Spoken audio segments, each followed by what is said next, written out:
participación, presidente. Gracias.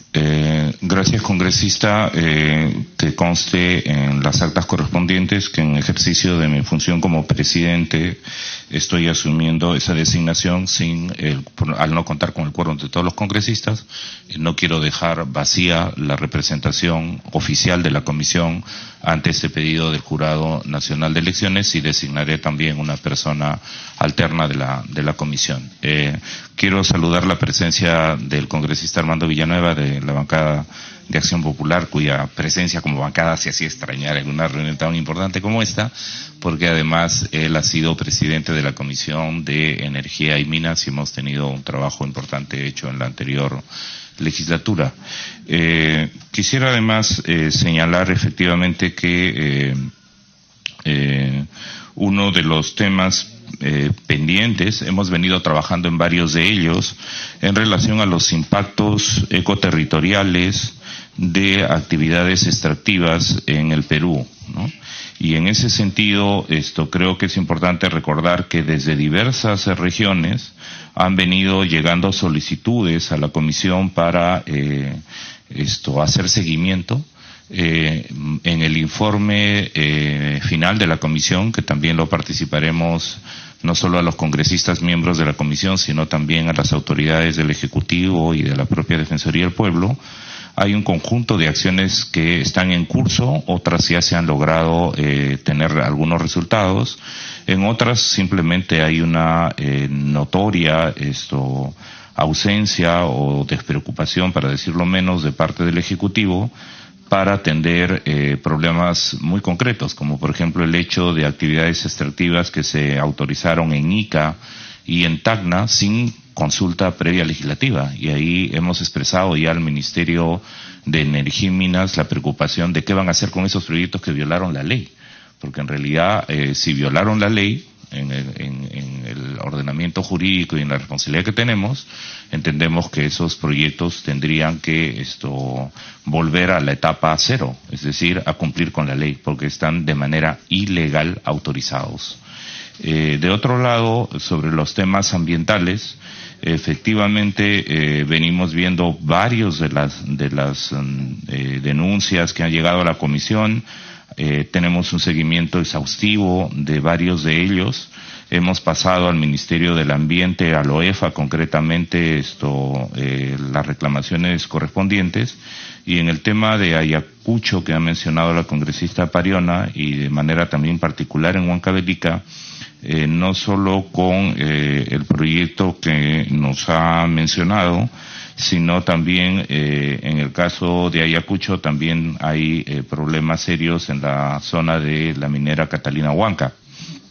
Entonces, estamos haciendo el seguimiento de un conjunto de acciones. Evidentemente hay que ver qué resultados concretos hay, no basta con que llegue un oficio y transfiramos un oficio. Hay en algunos casos resultados, intervenciones, informes que el OEFA nos ha hecho llegar. En otros casos, y ya aprovechando que está la doctora Alicia Abanto de la Defensoría del Pueblo, en algunos otros casos, doctora Abanto, tenemos muy serias preocupaciones en cuanto a la capacidad que tiene el Ministerio del Ambiente en su Procuraduría Ambiental para que no solo se tome nota de los problemas que hay o se hagan informes, sino que hay un embalsamiento, entendemos, de más de 2.000 casos relacionados con procesos administrativos, en algunos casos que no se han concretado como procedimientos administrativos sancionatorios a pesar de contar con la información, ¿no? Y justamente por eso la presidencia de la comisión le ha pedido a la Contraloría General de la República hacer una intervención de control sobre el rol de la OEFA en todos estos procesos. Y gratamente hemos recibido la respuesta de la Contraloría General de la República de que están creando una unidad especial para el tema de fiscalización de temas ambientales. Entonces, más bien voy a pedirle a la Defensoría que pudieran, en coordinación con el equipo técnico de la comisión, ver cómo la Contraloría va a proceder a implementar. Igual le pediría al Ministerio de Cultura. Si bien es cierto, le hemos pedido a la Contraloría que creen una unidad especial para la fiscalización en materia de intervenciones ambientales, especial interés merecerían las que ocurren en territorios indígenas. justamente por los niveles de exclusión, de invisibilización que hay, o por la llamada lejanía, que en realidad es una lejanía de Lima hacia ellos, en vez que de sus territorios hacia nosotros. Y en ese sentido, creo que se puede contribuir a mejorar la institucionalidad del Estado en materia de intervenciones en temas ambientales y en temas ecoterritoriales de comunidades nativas, también como una función y una atribución de la Contraloría General de la República, porque la verdad es que ahí hemos tenido también una especie de vacío, ¿no? Y por último, señalar que en el caso y respaldar plenamente lo que ha demandado la congresista Marilena Foronda, la verdad es que estamos casi agotados de recordar. Primero, nos costó mucho que la comisión, que el Congreso de la República creara una comisión de derrames petroleros. Fue una iniciativa que presentó la bancada del Frente Amplio, la sustentó la congresista Foronda. Cuando se crea la comisión, la mayoría decide que no la presida la bancada que ha que ha hecho el pedido, cosa que es, para comenzar, extraño. Y segundo, cuando lo crean, demoran en implementarla, la presidió el entonces congresista, ahora primer ministro César Villanueva. El informe está y hasta ahora no se aprueba. Vamos a insistir todavía al término de la legislatura, a la luz de los problemas que están existiendo, que efectivamente ojalá se pueda aprobar en esta legislatura. Y sí expresar nuestra preocupación, y nos gustaría allí que pudieran, porque probablemente va a ingresar en la agenda del Pleno, y esta sería la razón por la que el Ministerio de Energía y Minas, más allá de las responsabilidades que tenga el ministro y los viceministros, en la práctica se han negado a asistir hoy día a la Comisión de Pueblos Indígenas para darnos un informe sobre cómo la ley de hidrocarburos afectaría a los pueblos, los territorios de las comunidades nativas. O sea, ese era también un propósito de la reunión de hoy día. Sin embargo, el Ministerio de Energía y Minas no se dignó en enviar ningún funcionario a esta comisión, por lo cual vamos a expresar nuestra profunda extrañeza. Y sí sabemos que el lobby hidrocarburífero está para meter con ampliación de agenda la aprobación entre gallos y medianoches de la ley de hidrocarburos en esta legislatura. Y entonces sí creemos que de parte del Ministerio de Cultura, de parte de la propia Defensoría del Pueblo, debieran expresar su preocupación porque una ley tan importante que va a afectar derechos reconocidos por nuestra legislación pueda hacerse de esa manera, ¿no? Nosotros ciertamente haremos nuestra tarea en el Congreso de exigir que se apruebe la ley de derrames, ojalá que se apruebe en esta legislatura, de exigir que la ley de hidrocarburos, que debió ser enviada a esta comisión para dictaminar esto, se esté haciendo de esa manera, porque lo que queremos es un país que en realidad reconoce derechos y previene los conflictos, no que después lamentamos que la gente, y en este caso los pueblos indígenas, protesten porque son salvajes o porque se oponen a la modernidad o no quieren el desarrollo, cuando en realidad este Congreso podría garantizar en el marco de los convenios internacionales y de la propia Constitución los derechos que les asiste para que tengan condiciones de vida digna en sus territorios, ¿no? Bueno, dicho eso, quisiera ceder la palabra a la doctora Abanto y también a la doctora Yanali Vega en su momento. Tiene la palabra, doctora Abanto. Muchas gracias. Apreciamos muchísimo las preguntas y los comentarios que nos han expresado las señoras congresistas y el señor presidente de la comisión.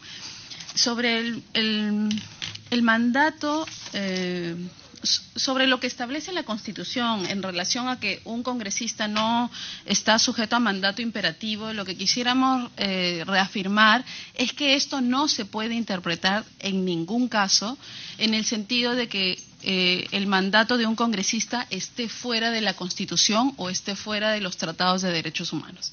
Es decir, el mandato de un congresista tiene que estar enmarcado dentro de lo que manda la Constitución y tiene que estar enmarcado dentro de lo que mandan los tratados de derechos humanos.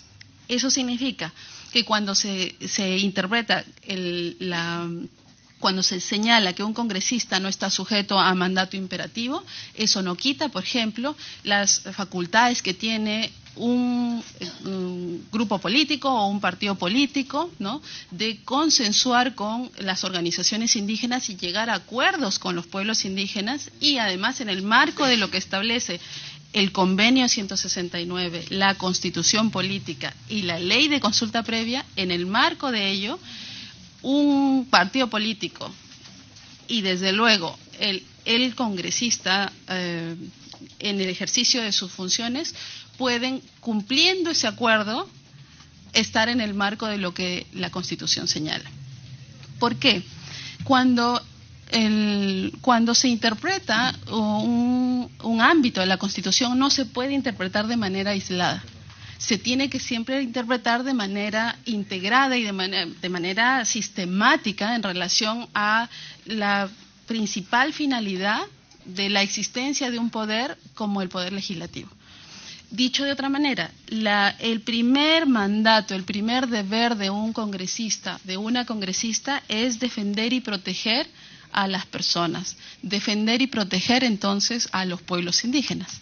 Para proteger a los pueblos indígenas hay que consultar. Para proteger a los pueblos indígenas hay que aprobar leyes respecto de sus derechos colectivos. Para defender y proteger a los pueblos indígenas, el Congreso tiene que dialogar con ellos, consensuar con ellos, y desde luego no en todo estarán de acuerdo.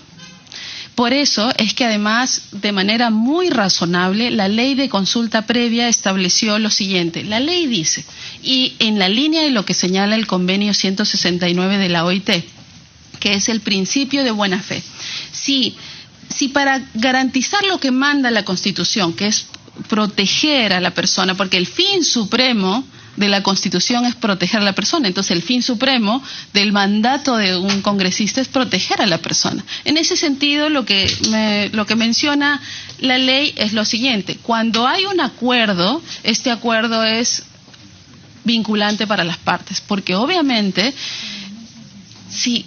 lo contrario sería desnaturalizar todo principio democrático. Todo principio democrático.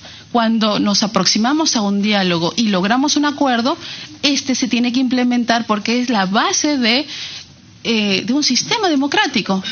No solamente porque el convenio, la Constitución y la ley lo señalen, sino porque en verdad también es la base de un sistema democrático.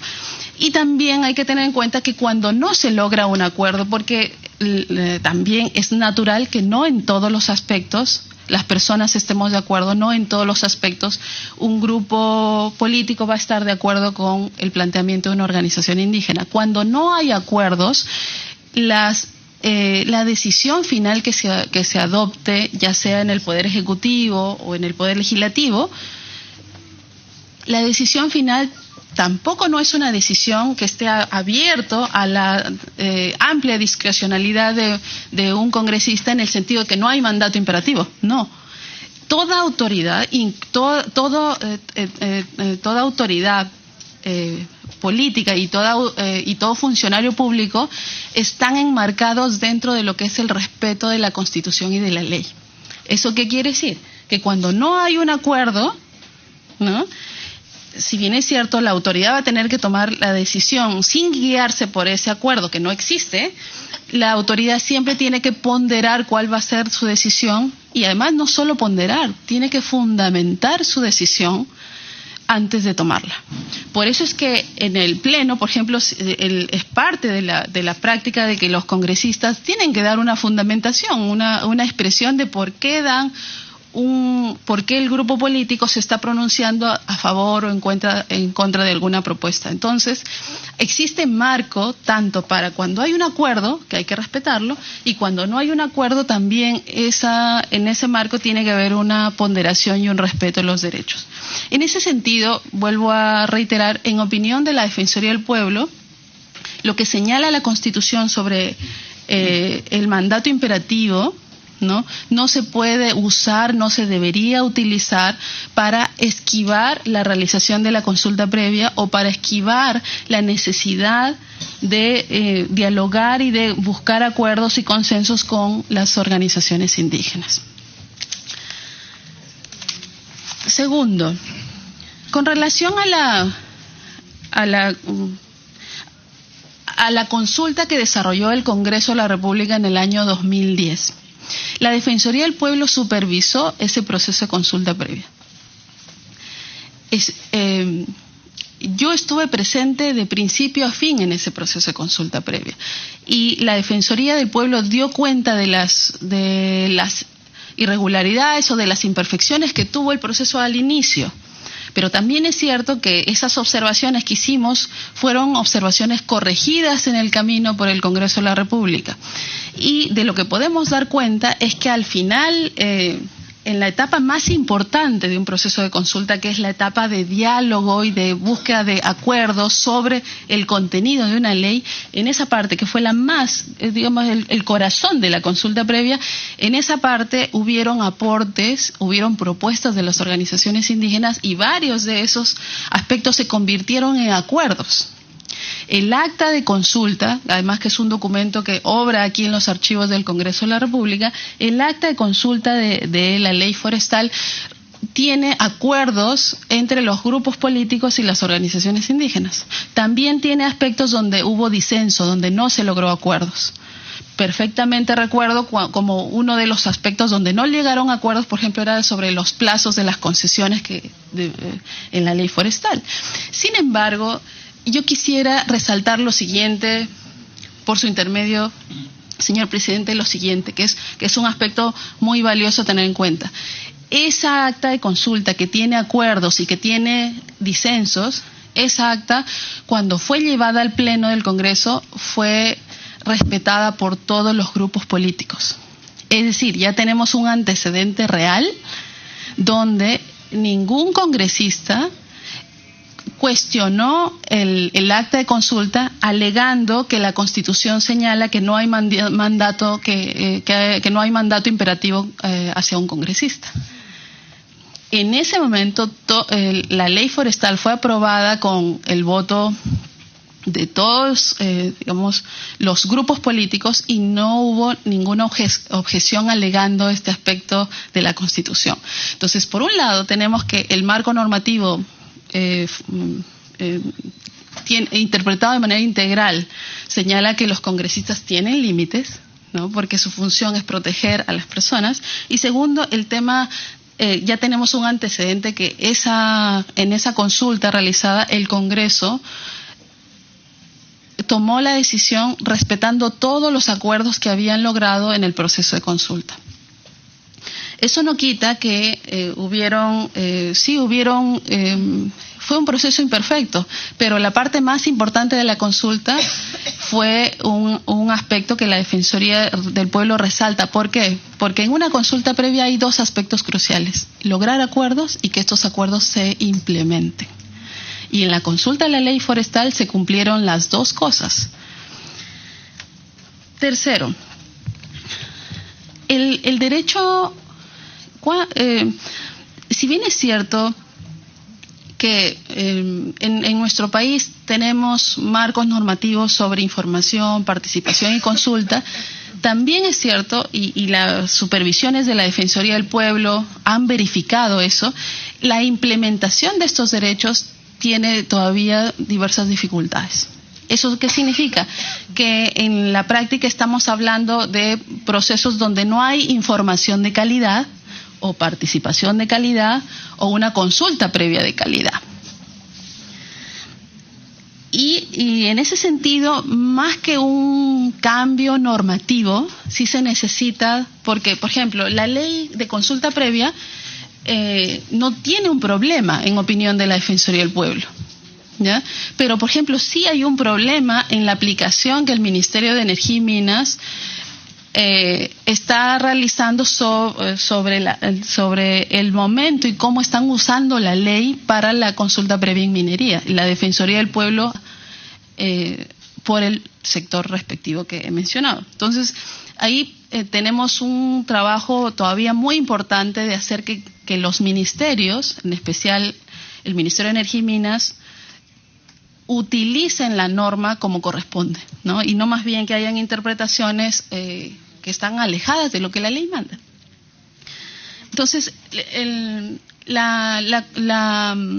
yo creo que lo más importante es aquí tener en cuenta de que tiene que haber el esfuerzo de lograr acuerdos, porque la ley señala que cuando se logran los acuerdos, esos acuerdos son vinculantes. Pero también es cierto de que cuando no hay acuerdos, es la autoridad la que tiene que ponderar y tomar una decisión. Y eso es correcto, eso es bueno, porque en un sistema democrático la autoridad tiene que garantizar los derechos de todas las personas. Tiene que garantizar los derechos de los pueblos indígenas, pero también tiene que garantizar los derechos de las personas no indígenas. Entonces, en ese sentido, cuando no hay acuerdos, la autoridad tiene que ponderar. Hay algunos casos, por ejemplo, donde definitivamente esa ponderación puede llevar a decir, bueno, aquí no voy a limitar ni restringir ningún derecho indígena, entonces voy a optar por rechazar o desaprobar alguna medida, porque eso es lo que corresponde. Pero también en mérito de una ponderación adecuada podría la autoridad aprobar una limitación de derechos para la población indígena. Yo quiero reafirmar que ningún derecho, ni individual ni colectivo, es ilimitado. Y los derechos se limitan entre ellos y la ponderación exige de la autoridad precisamente ver la razonabilidad y la proporcionalidad de una medida concreta. ¿Eso qué quiere decir? Cuando hablamos de la decisión de una autoridad, la autoridad puede limitar un derecho para garantizar los derechos de los demás. Pero lo que no puede hacer la autoridad es vulnerar los derechos. Y hay una diferencia significativa en lo que es razonabilidad y proporcionalidad cuando hablamos de limitación de un derecho versus la vulneración de un derecho. Y hay situaciones, desde luego, donde la autoridad, lamentablemente porque no utiliza adecuadamente una ponderación, puede incurrir en una decisión inadecuada. Con relación al tema de cómo fortalecer los mecanismos de participación, porque cuando hemos dicho que hay cosas que están en la ley pero que no se aplican bien, quisiera sobre eso hacer una excepción. Lo que hemos encontrado en la Defensoría del Pueblo es que la participación ciudadana es un momento crucial, así también como la consulta previa, y que amerita que haya una igualdad de poder entre las partes. Pero la realidad es que hay mucha asimetría de poder asimetría de poder en la información, en los medios, y eso significa que se debería de pensar en una alternativa para generar que la participación ciudadana, que es una participación donde se requiere fortalecer a organizaciones de la sociedad civil, fortalecer a las organizaciones indígenas y fortalecer a todo grupo ciudadano que quiera contribuir con las decisiones ambientales, puede haber un mecanismo de fortalecimiento. ¿Eso qué implica? Por ejemplo, en nuestro país las normas no han regulado el acceso a fondos públicos para el ejercicio del derecho a la participación ciudadana. Es decir, ¿quién financia hoy en día la participación ciudadana? ¿Cómo se financia eso? Porque participar significa que tiene que haber personas, ¿no?, con el conocimiento, con la información, con el tiempo, personas que además tienen que viajar, personas que tienen que estar en espacios de diálogo. Son muchas horas hombre. Se necesitan recursos, se necesitan asesores, se necesitan especialistas. ¿Quién financia eso? ¿Lo financia el Estado peruano? Entonces, la falta de financiamiento específico para fortalecer la participación ciudadana de actores de la sociedad civil es una carencia importante hoy en día para lograr que hayan procesos de consulta previa o de participación ciudadana de calidad. ¿Eso qué implica? ¿Modificar la ley de consulta? No. Eso implica modificar la ley de participación ciudadana, tampoco. Pero sí implica, tal vez que, ir analizando qué mecanismo legal se puede establecer para que en el Perú, por ejemplo, las organizaciones que son especializadas en materia de participación ciudadana puedan acceder a fondos o a fideicomisos sociales creados para fortalecer la participación. Les comento a modo de un referente que no es, digamos que no es exacto, pero que igual podemos tomarlo en cuenta. Por ejemplo, en Colombia, las organizaciones indígenas que están organizadas a nivel local como resguardos indígenas, los resguardos indígenas pueden acceder a fondos públicos siempre y cuando obviamente estén sujetos a reglas de rendición de cuentas, de fiscalización, de transparencia, pero los resguardos en Colombia pueden acceder a fondos públicos que pueden ser usados para diversos temas, incluyendo el fortalecimiento de su organización interna. Otro referente, en Chile, desde el año pasado que Chile ha empezado a implementar fuertemente procesos de diálogo con organizaciones indígenas, como buena práctica, Chile ha contratado asesores y especialistas para las organizaciones indígenas. Pero eso es entonces, ¿por qué? Porque Chile y Colombia tienen presente de que para mejorar, digamos, y para conseguir mejores resultados de un proceso de participación, se necesita que el otro actor esté en igualdad de condiciones. Claro, estamos hablando de una igualdad ideal, que en la práctica es muy difícil de lograr. Sin embargo, yo creo que en el Perú hay una gran desigualdad más bien en la situación de las partes que acuden a un proceso de diálogo.